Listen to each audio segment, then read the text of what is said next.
राधे राधे सभी को। कैसे हो सब लोग। मैं अर्चना वृंदावन से अपने यूट्यूब चैनल पर आप सभी का स्वागत करती हूँ। और हाँ, वीडियो अगर लाइक नहीं किए तो प्लीज़ जल्दी से लाइक कर दीजिए, जब आगे की वीडियो एंजॉय करिए। और इस शादी का 23 तारीख का दूसरा पार्ट है, जो कि माला वगैरह गिरने के बाद थोड़ी बहुत जो लड़की की लड़का की फ़ोटो शूट वगैरह होती हैं, उसके बाद लड़की आती है चढ़ाई के लिए। तो चढ़ाया कौन कौन जानता है कि जो ससुराल से उसके ससुर साहब गहने कपड़े वो लेकर आते हैं, उसके लिए। तो मंडप के नीचे हमारे यहाँ बैठती है लड़की, और तब पूरे पूजन और विधि के साथ जो उसके ससुराल से कपड़े गहने आए होते हैं वो उसके सामने रखे जाते हैं। तो गहने में जो कि होते हैं बेंदी, चूड़ी, पायल, बिछिया, हार, मंगलसूत्र, जो भी होता है, तो मंत्रों के जरिए पंडित जी उसको उस जगह में, जैसे चूड़ी हैं तो हाथों में छुपा देंगे, बेंदी है तो मस्तक में छुपा देंगे, इस तरीके से। और इसके बाद सारा सामान उसके सामने रख दिया जाता है। तो चढ़ाई में जब ससुर के यहाँ से चढ़ाया चढ़ता है, इसके बाद जो बहन होती है वो लड़की की मांग भरती है।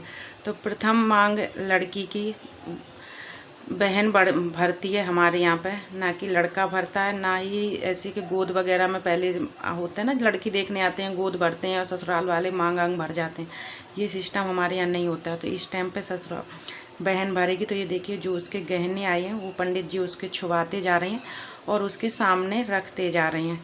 तो ये हमारे यहाँ होता है। कौन कौन के यहाँ पे होता है, यहाँ मैंने देखा है कि जो ससुराल से गहने कपड़े आते हैं तो मंडप के नीचे नहीं रखते हैं, अंदर ऐसा ही बैग पहुंचा देते हैं लड़की के पास। पर हमारे यहाँ मंडप के नीचे रखे जाते हैं। तो उसके 5 नंग सोने के थे, 2 नंग चांदी के थे और 7 साड़ी थी, 6 साड़ी थी, 1 लहंगा था।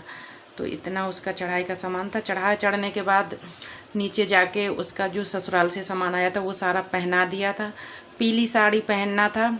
एक कन्हर लेने का टाइम है, जो कि जब भांजी की शादी होती है तो मामा उसकी लटों से पानी डालते हैं और उसको पीते हैं, तो ये कहते हैं, इसको कन्हर बोलते हैं। तो और जो ये धागा ऊपर से चल रहा है इसको कंगन बोलेंगे। तो इसका ये पूरी तरीके से जब हो जाएगा तो उसको वो करने के बाद लड़की के हाथ में कंगन बांधा जाएगा।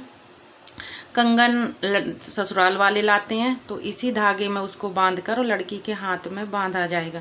और गर्मी बहुत पड़ रही थी, वो बहुत ज़्यादा परेशान हो रही है। देखो मेरी बहन है ना सबको, तो इस तरीके से मेरी मौसी खड़ी हैं, बहन है, बड़ी मम्मी है, भाई बहन और भाई भी मजाक कर रहा है। तो इस तरीके से चारों लोग एक साड़ी के 4 कोने पकड़ के और जो कलावा होता है उससे इस तरीके से चारों कोनों में लपेटते रहते हैं। और ये गाने के साथ, और ये बतासे हैं, तो ये सारी चीज़ें। और नान जो होती है नीचे अपना लड़की के पैरों में रंग लगाना और वो सब करती है। और लहंगा उतारने के बाद कन्हर के लिए जो साड़ी पहननी थी वो मिल नहीं रही थी, तो जल्दी जल्दी से जो पुरानी साड़ी थी वो पहनाई गई। फिर बाद में ढूंढ के मिली, तब आके इसके ऊपर डाल दी है जो मामा लेकर आए थे। तो फेरे 4:30 बजे के थे, इस वजह से बहुत जल्दी जल्दी सब करना पड़ा, क्योंकि मुहूर्त में ही फेरे हों ज़्यादा बढ़िया होता है। क्योंकि शादी ब्याह में फ़ोटो वोटो करने में मुहूर्त निकल जाता है, इसके बाद फेरे पड़ते हैं, बाद में फिर लड़ाई झगड़ा होता है, तो बोलते पता नहीं ससुराल वाले अच्छे नहीं मिले। तो जब मुहूर्त से कोई काम नहीं होगा तो थोड़ी बहुत तो परेशानी होती है। तो मेरे पापा इस चीज़ में के बहुत ज़्यादा नियम वाले हैं। उन्हें 4:30 बजे फेरे थे, तो 4:30 बजे 5 बजे जो टाइम था उस टाइम पे उन्हें फेरों में लड़की को बैठाना था, या बाकी के काम मतलब जल्दी जल्दी करवाए।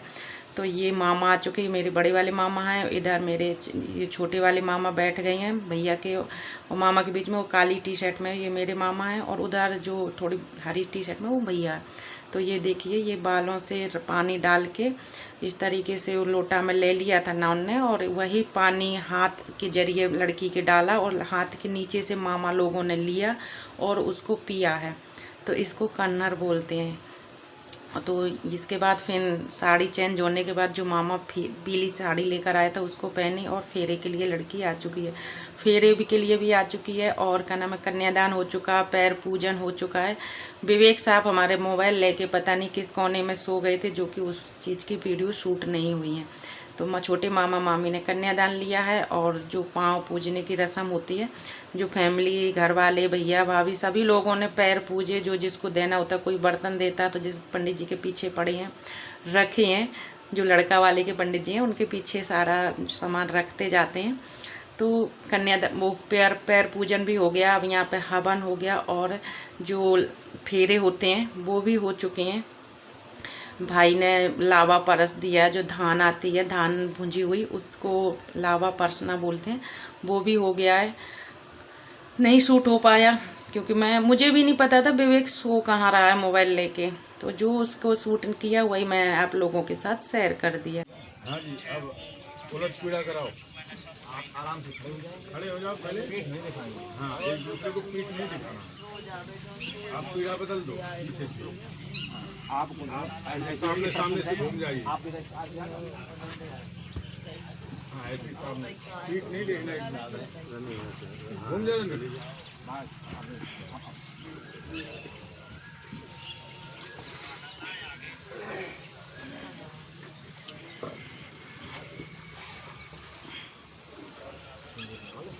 सिंदूर यहाँ पर सिंदूर दान करने का वक्त है। लड़का लड़की के मांग में सिंदूर भरेगा।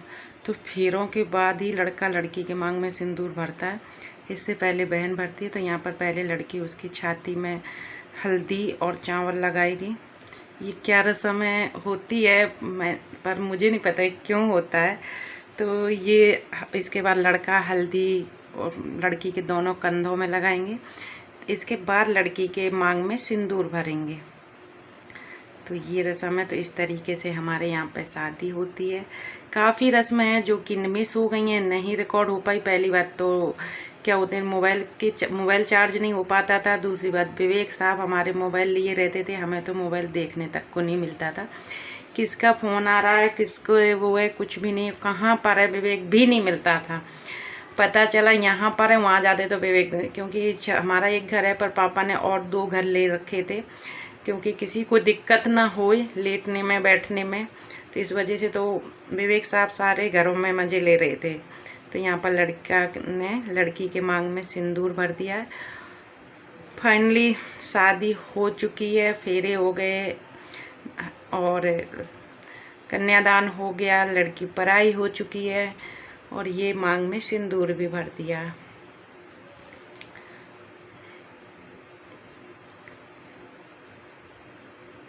और काफ़ी रस्में ऐसी हैं कि जो कि मुझे खुद नहीं पता, मैं खुद देख रही कि ये क्यों होता है। मतलब होता है हमारे यहाँ पर रियल नहीं पता कि ये किस लिए होता है।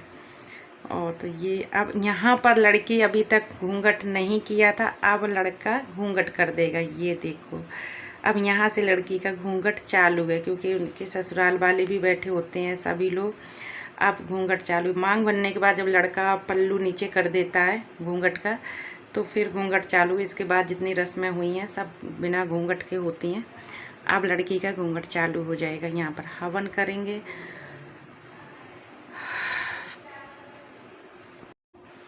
हवन करने के बाद इसके बाद भाभी आकर बिछिया दबाएंगे। तो भाभी बिछिया दबाती हैं, भाभी नहीं होती हैं तो मामी दबाती हैं, मामी नहीं होती हैं तो बहन दबाती, बुआ दबाती, जो भी है। पर इसका नसीब अच्छा है तो इसे भाभी मिली है। हमारे लिए तो बाहर से बुलाती थी पापा, तो उनको बिछिया दबाते थे। पर यहाँ पर भाभी ने खिचड़ी है, ये चना की दाल और चावल, तो ये खिचड़ी है जो कि ये भाभी उसकी ओली में डालेंगी। और इसके बाद नहा काटेगी और रंग लगाएगी। इसके बाद भाभी बिछिया दबा देगी।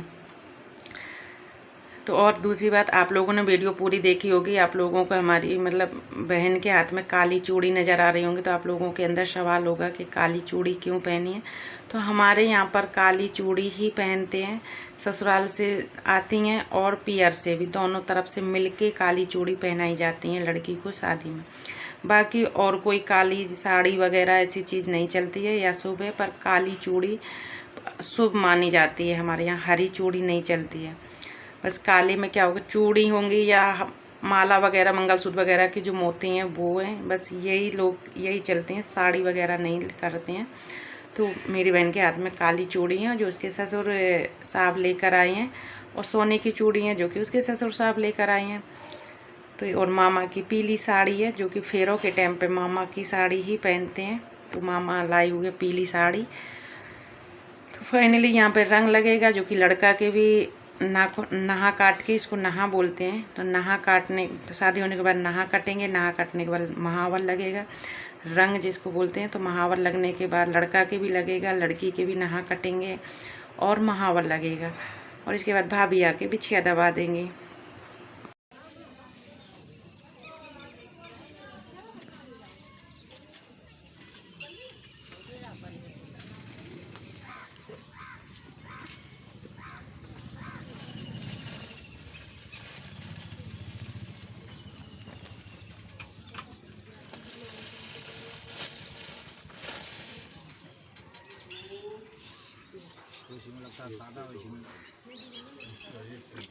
तो यहाँ पर शादी कंप्लीट होने के बाद जो ससुर जी होते हैं वो बहू की ओली डालते हैं। तो जिसमें मखाने होते हैं, गोला होता है और बतासे होते हैं, पैसे होते हैं। तो ये सारी चीज़ें मिलाकर ये ससुर जी हैं जो मेरी बहन के जो ओली भर रही हैं। अब ये ओली रख दी जाएगी, जब भैया लिबाने के लिए जाएगा तब इसमें और मिला के और थोड़ा बढ़ा के, और जब जाएगा तो बहन की ओली में जाके वहाँ पे ससुराल में डाल देगा।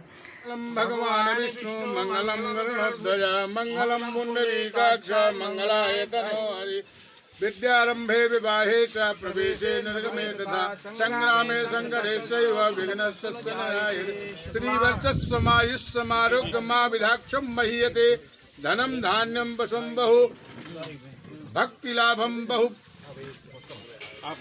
अगला शब्द बहु लाभम सत्संवत्सरम दीर्घमायु।